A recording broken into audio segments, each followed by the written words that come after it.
You know he a booty bandit. Sugar, spice, and everything nice, girl. What? A high value man was always determined by the parameters set by women. That's the ugly truth of it. You are the ones that created the things that you're upset about now today. Subscribe. Let's talk about it. Trying to figure out who the fuck told you corny ass men that y'all was high value. What? A lot of y'all are great value at best, bitch. Y'all literally watch these men on these podcasts put on these fat ass Steve Harvey suits with a beefy ass clip-on tie and a damn cap because he trying to hide that his line of receiving, and sit up here and let this man tell you what women need to do to be worthy of you and blah blah blah. Like, what? You know he a booty bandit. Sugar, spice, and everything nice, girl. What? Maybe I missed something. Like, last time I checked, aren't men pursuing women? And if you so high value, you should be able to pursue and obtain the women that you want, right? So what the fuck is you worried about the women you don't want for? If you don't like women that wear weave, makeup, and all of that shit, what your ugly ass worried about it for? Oh, I know what it is. Cause y'all broke.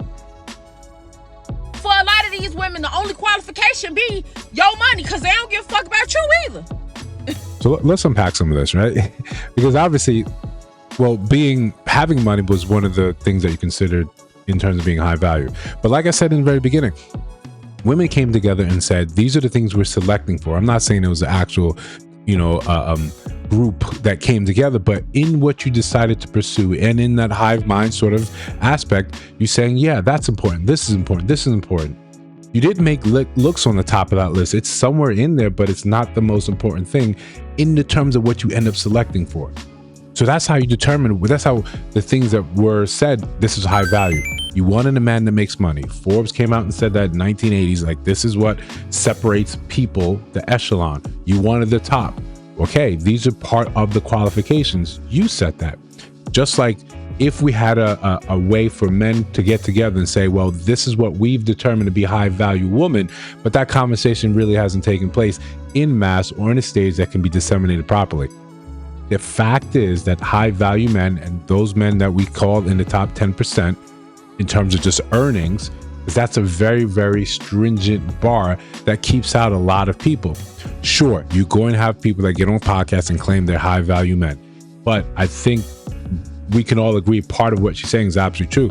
You come on there, you concern yourself with women that you have no attraction to, that you're saying you don't care about. Who cares that?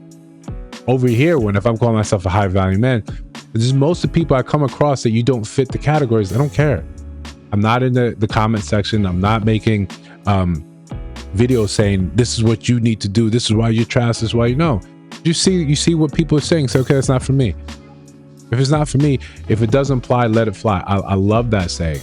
So when you come on here and you're screaming and hooping and hollering and wigs and makeup and you're cursing, these are things I don't find attractive. I don't have to go and curb and correct you. You're not mine. You're not the demographic.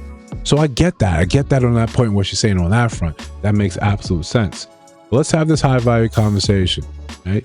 You determine what is high value, right? The group, the gender. Men determine what's high value for women. At best, the safest thing we can say, yeah, we want you more feminine, right? We want you in shape. These are the things that high value men tend to say this is important to them. If you want to have that conversation, or if you want to see how that plays out, you look at men that have the money, that have the resources, and you see what type of women they tend to surround themselves. If you look at men that, who didn't have money originally, and then they got something, then they got a divorce, and you see what they tend to look for later in life, that's an indication of what those men, the high value men, or high net worth individuals, that's what they're looking for. And the ugly part of that truth is they tend to be younger women. They tend to be fit. They tend to be feminine. They tend to be friendly. So that's a good indicator of saying that's kind of what men are looking for. That's kind of what's important to them. If we can't have that conversation in whole, in totality, where you sit and say, okay, what is it that you want? As women, asking men, not telling them what it is they want. What they don't seem to go for is the loud, abrasive type of woman, the masculine, the hyper masculine woman, the woman competing with men and their masculinity. That's not what tends to find themselves on the arms of people that have actually made it. It's not saying that you won't find yourself in their bed, but in the light of day, in what represents them, you won't find that. Women, again, were the ones that determined and said, these are the things we're selecting for. This is what we determine. This is what we will say we will build with, what we will allow in our lives. We'll not build with, what help enrich our lives, help alleviate things. It's men with money. That's a big factor. You have women online saying, yeah, love is not enough. What do they mean? You need security. You need finances. You need a plan. You need someone that has this ambition and drive and goals. So of course, these are things that matter. So you can understand part of the confusion. I'm not saying it excuses anything, but when men get money, or at the very least can fake it, you look at it and say, well, yeah, okay. We want to be able to command that sort of respect because you've indicated this is what is required. So a lot of people are going to come online and fake the phone, right? Until we get to a place where we can actually verify what people are saying. And we see this conversation happen on both sides. Whenever there's something evil or something, there's women in the comment section or women telling stories just about how awful and evil men are, and there's no verification.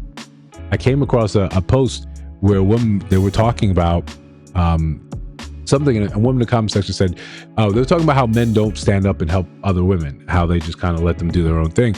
And she said she was at a bar and there was a bunch of men around, and some man out of the blue came around, threw her over the shoulder and said, I guess you'll do. And she's kicking and screaming, and all the men around there just laughing and toasting. And it wasn't until the guy was walking with her out the door that she grabbed the door jams and screamed like holy murder. And then here came the bouncer. So she's using a justification why, yeah, these men ain't shit. That's why I always choose to bear. There's a horrible story.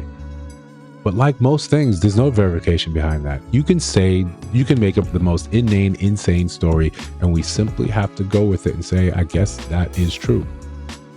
So you want to use that as proof that this isn't happening, this is happening. So I guess that's why people get online and just lie to you. It's people get on podcasts and lie to you and say, yeah, I got this, I got that, and it's been disproven. Or some of the stuff where they do diamond tests, or they look and say, yo, you were in a fake private jet. All this stuff. People are always going to come on the internet and lie. Or people are always going to say these things. But in a true conversation of what is high value, you have to understand that it is determined by the other gender, by the consumer. They're saying I value this product at this rate, like this, versus something else. When you stratify the dating game, and one of the biggest, easiest things, first thing you do is money. When you say you have to have this, you don't have this. This is why we're going to treat you like you ain't shit. This is why we're going to sit here and forgive all the same things this other man over here would do. I just have another video that's going to come up recently that women are saying, yeah, I'd rather a white man because he has money. And if he cheats, well, at least he has money. So if that's a determinant factor, you're saying money is critically important. Of course, people are going to say, well, if I have the money, I get to make the rule. He who has the gold, right? Let's be real. Let's have real conversations here. If you want to be high value, you know the first thing people are going to say you got to work on is money. One of the few things that often comes up is your shape, is the way your hairline. These stuff don't come up. You want men with money. This is a consequence of stratifying the dating game in terms of money. It sucks. You don't have to like it, but you are allowed to disagree. Let me know down in the comments below. If you see other videos on your screen, check those out. Let me know your thoughts about those in those videos. And of course, if you have not subscribed to the channel, I think you should. We're just trying to build something dope. I'll see you in the next one.